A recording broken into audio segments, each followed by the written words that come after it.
4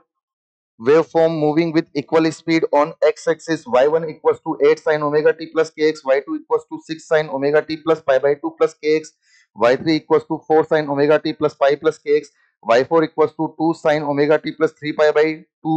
plus kx, y5 equals to 4 root 2 sin omega t minus kx plus pi by 4 are superimposed on each other. The resulting wave is,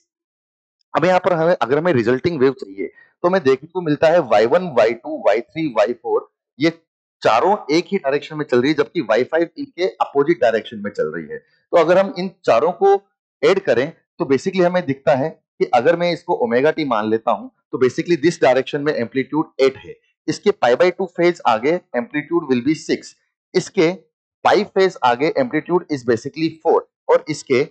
3 pi by 2 phase आगे amplitude is basically 2। तो अगर मैं यहाँ पर इनको phasor sum करता हूं तो बेसिकली मुझे इस तरफ एम्पलीट्यूड 4 और इस तरफ एम्पलीट्यूड 4 मिलता है। तो यहाँ पर मैं इस इक्वेशन को मैं लिख सकता हूं that this equation is nothing but 4 root 2 sine omega t plus k x plus pi by 4 which is basically addition of y1 plus y2 plus y3 plus y4। now अब अगर हमें इसमें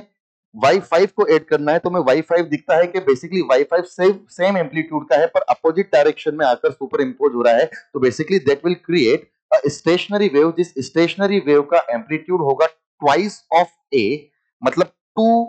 times of 4 root 2 which is nothing but 8 root 2 sin kx sin omega t plus pi by 4, जो कि हमें only option number A में दिखता है जो एक स्टेशनरी वेव की स्टैंडर्ड फॉर्म है,